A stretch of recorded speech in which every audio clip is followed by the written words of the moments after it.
निमिषा प्रिया case पर अरब media ने क्या लिखा? निमिषा केस के बता डाले एक एक पहलू। निमिषा प्रिया केस में बड़ा मोड़ आया, जिसकी वजह से निमिषा की जान कुछ दिनों के लिए बच गई। भारतीय मीडिया ही नहीं बल्कि विदेशी मीडिया के लिए निमिषा की फांसी का मामला सुर्खियों में है। निमिषा प्रिया केस की चर्चा यमन और अरब मीडिया में भी हो रही है। यमन की अरबी न्यूज वेबसाइट अल महिराह ने निमिषा प्रिया की टली हुई फांसी को माफी में बदलने के बारे में लिखा है कि यमन के इस्लामिक कानून के तहत निमिषा प्रिया को माफी तभी मिल सकती है जब पीड़ित परिवार इसके लिए तैयार हो जाए। लेकिन जाहिर है तलाल के भाई और उनका परिवार ब्लड मनी के एवज में भी निमिषा की जान बख्शने को तैयार नहीं है। ऐसे में अल महिराह की रिपोर्ट कयासों पर आधारित दिख रही है। हाँ, उन्होंने इस बारे में आगे क्या हो सकता है ये जरूर बताया है। अब आते हैं एक दूसरे अरबी मीडिया की रिपोर्ट पर। अरबी मीडिया अल यमन अल गाद की रिपोर्ट में निमिषा के वकीलों ने 9 जुलाई को बताया था कि 16 जुलाई को निमिषा को मौत की सजा अंजाम तक पहुंचाने की तारीख तय की गई है।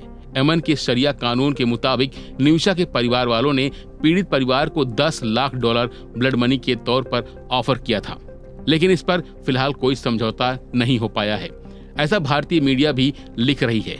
वहीं अल यमन अल गाद ने भी यही लिखा है कि निमिषा प्रिया का केस साधारण अपराध की घटना नहीं है।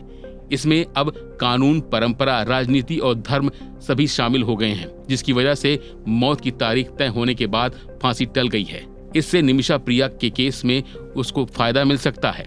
अरबी मीडिया में गल्फ न्यूज का काफी अच्छा स्थान है। निमिषा प्रिया केस में गल्फ न्यूज ने भारत की चुनौतियों का जिक्र किया है, जिसमें उन्होंने लिखा है कि निमिषा प्रिया के मामले में भारत के सामने बड़ी चुनौतियां यह है कि यमन में उनकी राजनयिक मौजूदगी काफी कम है। वहीं भारत हूतियों की सत्ता को मान्यता नहीं देता।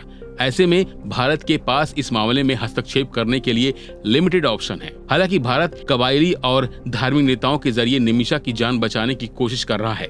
भारत के ग्रैंड मुफ्ती के जरिए कोशिश की गई और जिस दिन मौत मिलनी थी उसे टालने में कामयाबी भी हासिल की, लेकिन गल्फ न्यूज ने यह भी लिखा है कि खतरा अब टला नहीं है। अरबी वेबसाइट अल कुदस ने लिखा है कि भारतीय मीडिया में कहा जा रहा है कि तलाल ने निमिषा का पासपोर्ट जब्त कर लिया था, उसका शोषण किया था, लेकिन इसमें तनिक भी सच्चाई नहीं है। निमिषा की किसी भी अदालती सुनवाई में इस तरह के दावे नहीं किए थे और न ही उसकी लीगल टीम ने ऐसा कहा था। ऐसे ही कई अरबी न्यूज मीडिया ने अपनी रिपोर्ट पेश किए हैं, लेकिन कुल मिलाकर सबकी खबरों में एक बात कॉमन है कि निमिषा प्रिया की टली हुई फांसी क्या रोक में तब्दील हो सकती है। इस खबर में बस इतना ही। बाकी अपडेट के लिए बने रहिए वन इंडिया हिंदी के साथ। Subscribe to One India and never miss an update. Download the One India app now.